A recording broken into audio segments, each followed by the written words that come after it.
Hello, my name is Benjamin Gladwell. Before I gave my life to Christ, I was a person who didn't really know what was going on in life. I just kind of followed the flow with what everyone else was doing.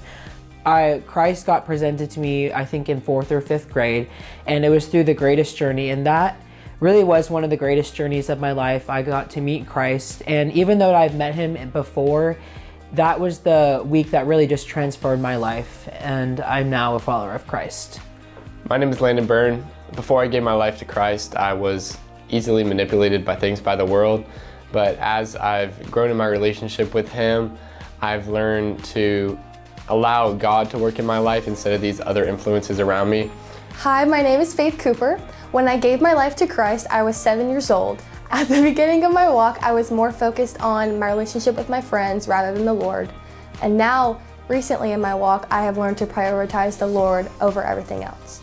My name is Sadie, and before I gave my life to Christ, I was very confused and unsure about what the meaning of what it was to be a Christian. And now that I have given my life to Christ, he has helped me understand that more, and he's also helped me through difficult times, personal related, and with a job or with school or with anything, which has been really cool. My name is Quiambao, and when I gave my life to Christ, I was very young, and so the beginning of my walk, I was very self-sufficient and independent when it came to my spiritual life. And because of that, I didn't really have a tight group whenever it came to my church community. However, when I got older, I learned that the community in a church is very important. And so I joined our student leadership team, and I was surrounded by good Christian people, and I was able to ask the kind of questions that I was scared of asking. Now that I've given my life to Christ, he's just helped me by knowing that he's always there has always just really helped me. And even though that I can forget it sometimes, just being reminded constantly and day by day, that just really helps me.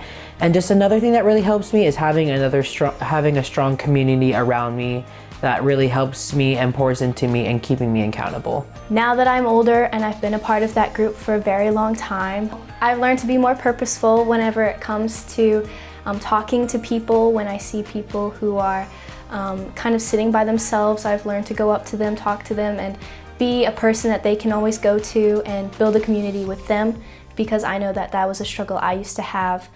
You can pray for me by asking God to just keep me accountable and asking him to keep me on the path that is right for me. I have a lot of different paths that I could go on right now, but I just want to go on the path that God has for me. You can pray for me by asking God to continue to allow me to grow in communities, especially public school. There's a lot of bad influences around me, so allow me to be that light to others. You can pray for me and ask God to continue to encourage me.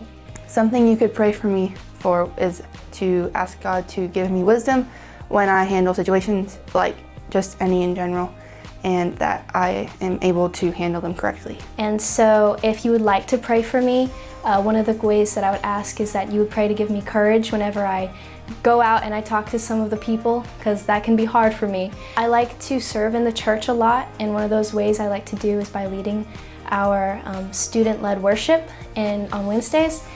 Pray that my heart stays in the right place as I serve the church and the community. If you would like to hear more about Christ, please talk to one of the core volunteers that are around the campus at any time of the day.